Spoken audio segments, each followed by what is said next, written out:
What's up, ladies and gentlemen? This is the Jose Show. Happy Tuesday. Well, let's start off today's show with some breaking news. Taylor Swift and Travis Kelce are gonna get married. This is amazing, ladies and gentlemen, because the both of them are meant for each other.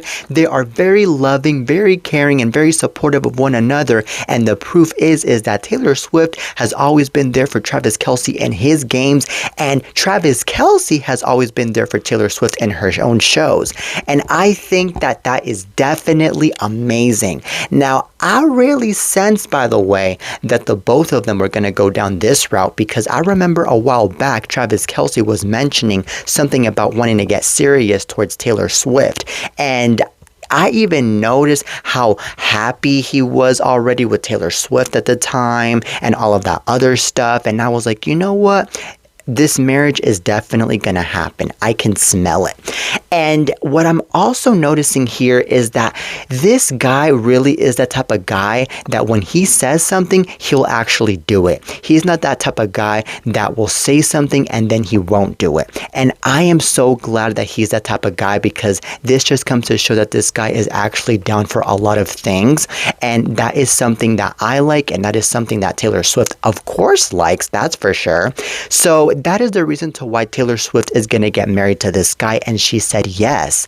That is the reason. And then the photos that are being shown on Instagram is already showing how beautiful the location was where they both got engaged, and how beautiful and romantic they both look, especially having to look towards one another while they both were getting engaged. And I just love the way he was smiling at Taylor Swift while he was asking her to get married to him, and how shocked Taylor Swift looked. And then the dress that she was wearing, especially, because that dress kind of reminded me of the dress that she wore in the Cardigan video in one of the scenes, which to me is just so darn raw and so honest and so romantic, in my opinion. And I was just like, wow, this is kind of giving me Cardigan vibes. But anyways, I personally think here that this engagement is going to last, and I believe from there's going to be the wedding, because I believe that for now, Taylor Swift isn't really looking towards getting married right now. I think right now Taylor Swift is focused on her upcoming album, which is going to be coming in October, which is called The Last Showgirl. And since she's so focused on that, she really wants to center herself way more on that than on marriage for now, because she really wants to make sure that she is promoting the album well, that she is really releasing the singles well, and that she is, of course, doing shows for the album, like touring, for example, and that she is also really centered on many other things that are associated with the album. And that is definitely understandable. And I believe that once the album is done with all of the promotion, when it comes to touring and when it comes to releasing singles and this and that, then I believe Taylor Swift is going to look into getting married towards Travis Kelce, and that to me is pretty valid, you know? Just because a couple gets engaged, that doesn't mean that they're going to get married just like that. No. Okay. And I believe that Travis Kelce is going to be supportive and understanding of all of this. And that is definitely good. Okay. Because I can definitely imagine that Travis Kelce is also the type of guy that is also very understanding at the end of the day. And let's also remember too that Travis Kelce, I believe, has some games going on in the future too, especially because the Super Bowl is coming up in about 5 to 6 months anyways, and I believe the Chiefs are going to be playing once again, because they are a very successful team. Okay, so anywho, I really believe here that there aren't going to be any babies in between Travis Kelce and Taylor, that's for sure though, because I believe that, like I said, Travis Kelce and Taylor Swift are too busy to be having children, and they really want to be so centered on what they have been doing. Okay, I believe that the only thing that they only want to focus on is on marriage, but marriage is going to have to wait maybe in a year or two, in my opinion, because of how busy they are right now. And I'm just thinking on what I'm thinking here. I'm not trying to be making decisions for Taylor Swift. I'm not trying to be making decisions for Travis Kelce. They can do whatever the heck they want. I'm just thinking on what I'm thinking, what could happen here. Okay, now, I'm really thinking here at the same time that Travis Kelce and Taylor Swift, they are going to be having a huge party once that day comes when they get married. And I'm pretty sure that party is going to end up being in Nashville, Tennessee, where Taylor Swift got to grow up.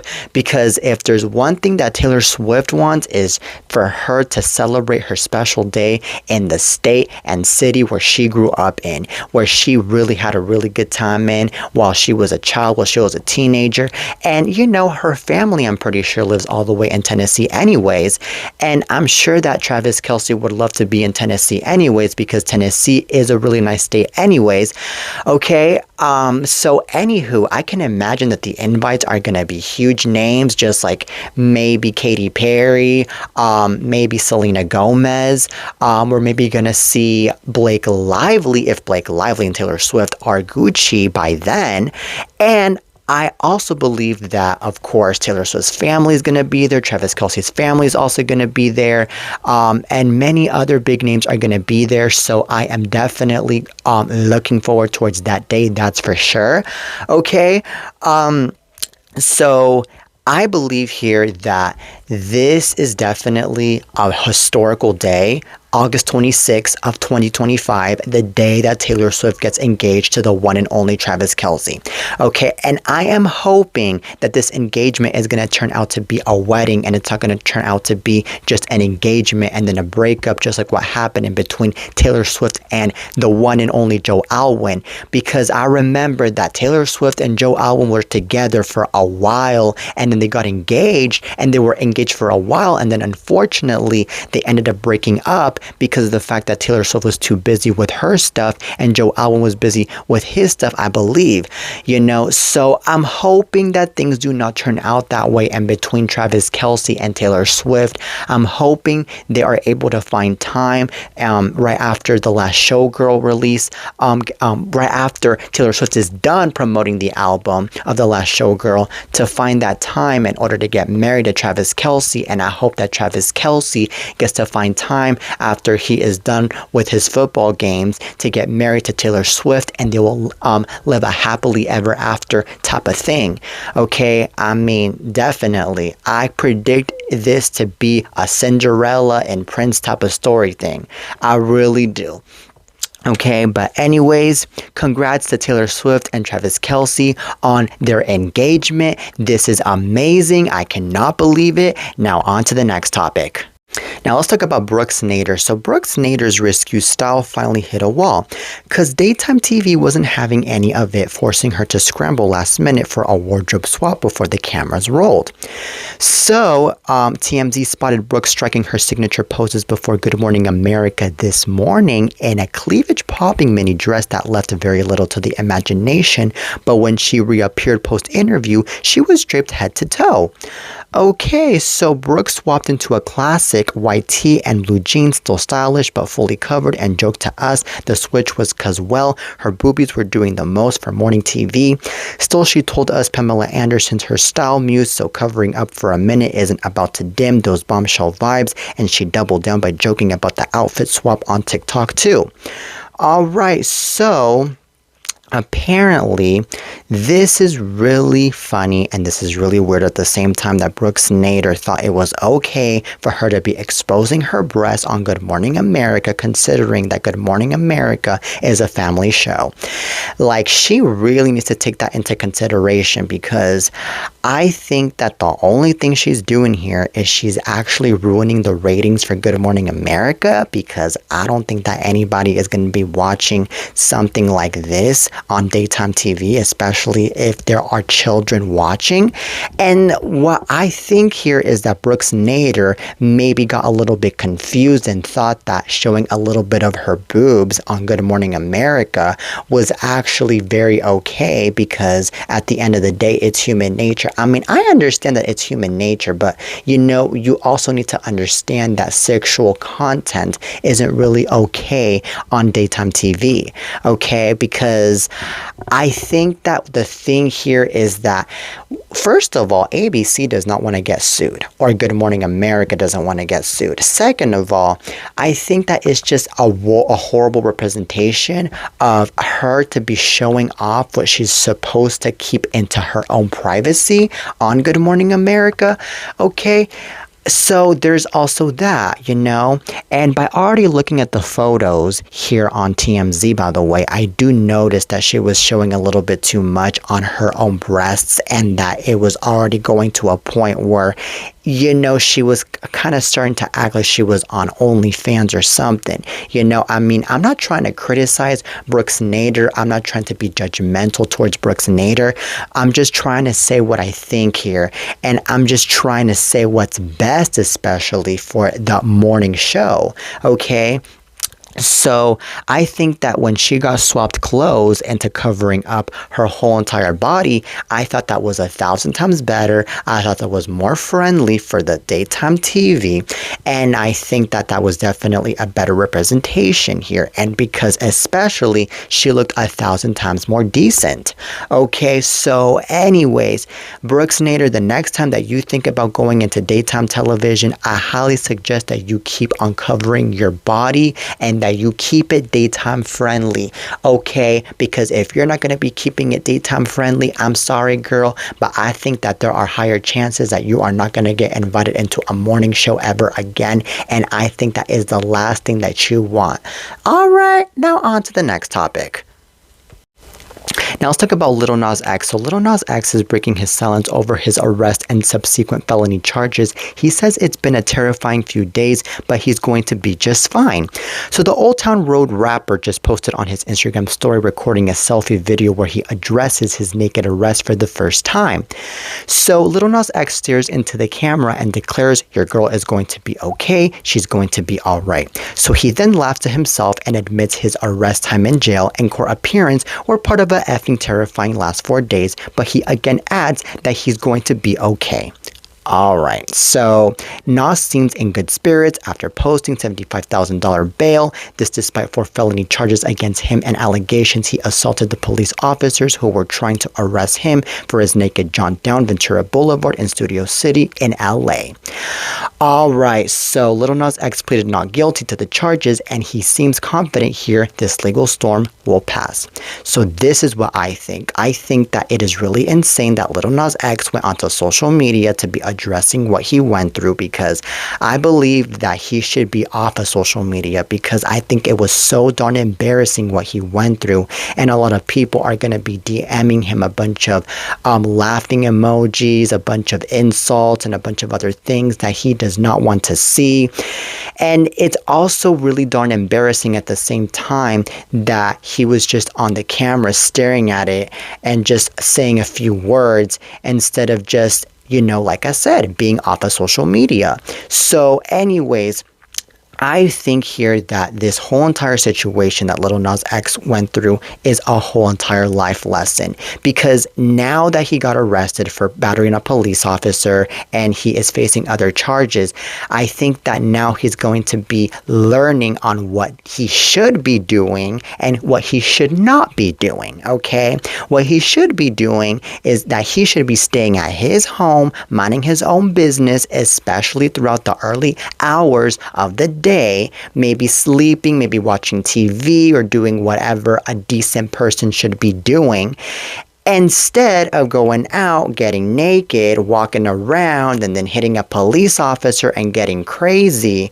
All right. And what's even more sad of it all is that now, because of all of this, it's already being suspected that he got overdosed in drugs, that he even got taken to a hospital because of that. But now it's being said that maybe he wasn't even on drugs and he just decided to go out and streak, and then from there go crazy on a police officer, which to me, I believe is a bunch of BS, that he was not overdosed, because I personally think that maybe he was overdosed, because I don't think that anybody that is in their right head will go off and streak in the early hours in the morning in Los Angeles and then go crazy on a police officer and hit the police officer.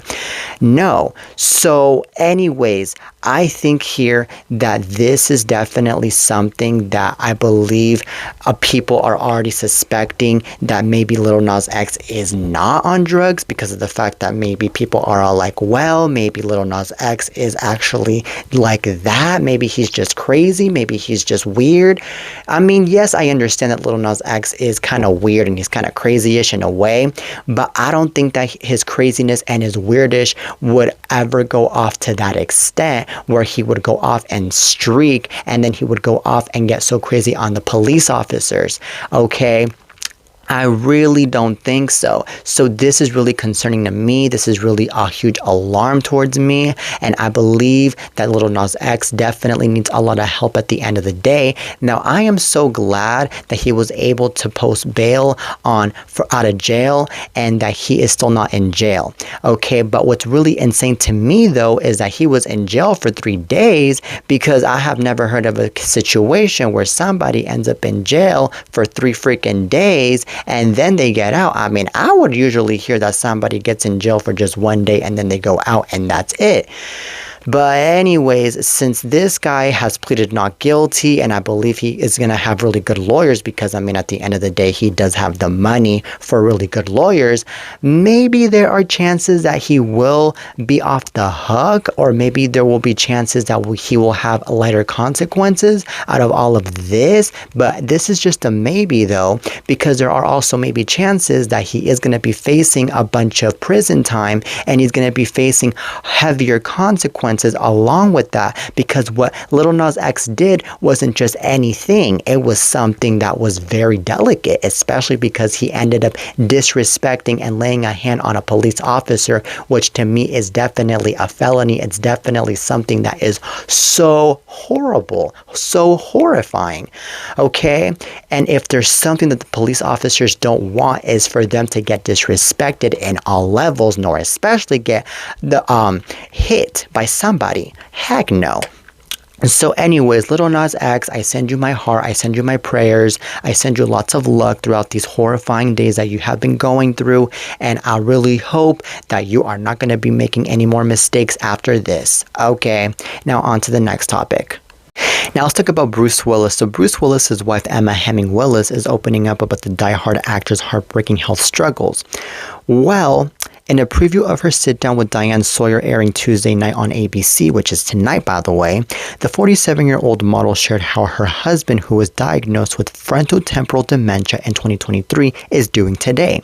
So Bruce is still very mobile, Emma said. Bruce is in really great health overall. You know, it's just his brain that is failing him.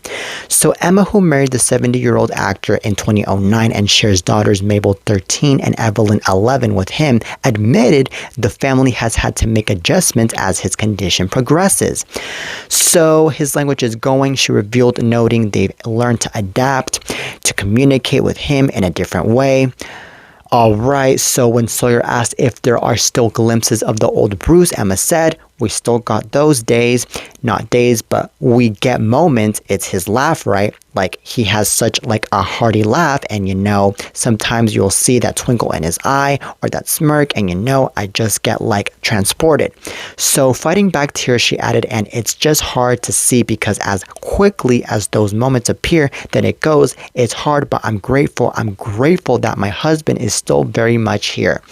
This is really insane that Emma Hemming is speaking up about this, because it takes a bunch of balls to be speaking up about all of this, because this is a very delicate situation what Bruce Willis is going through.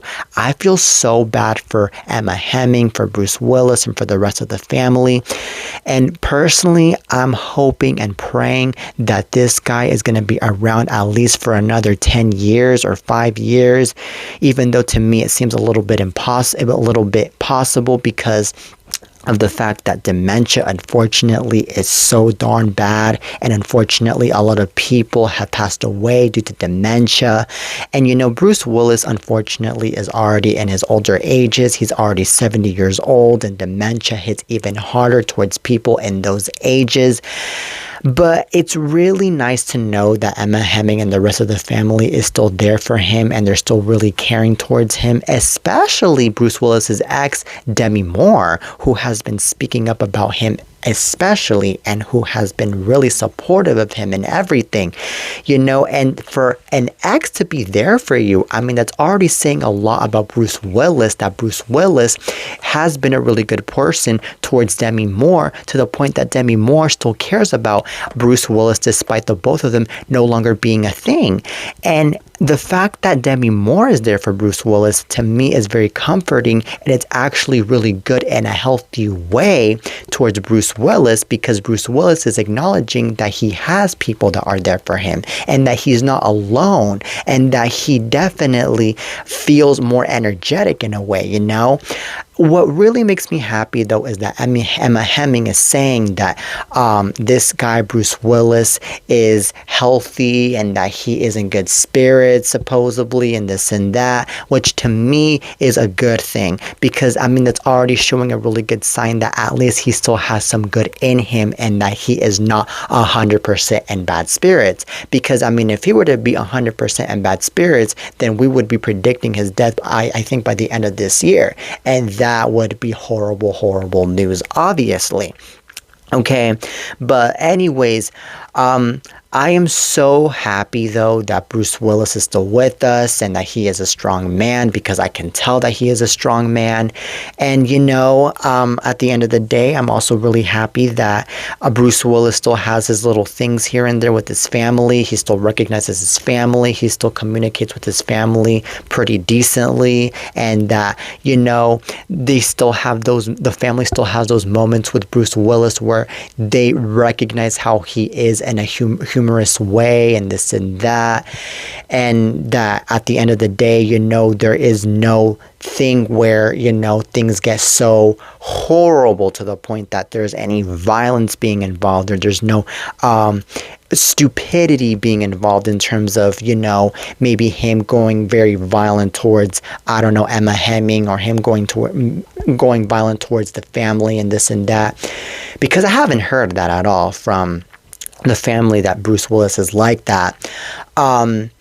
And the reason to why I'm saying this too is because I have heard many things going on with people of dementia, where they get very violent and they get very, awful towards their family or towards everyone else, because unfortunately dementia really has that negative impact in someone's brain to be doing something like that, which is very saddening.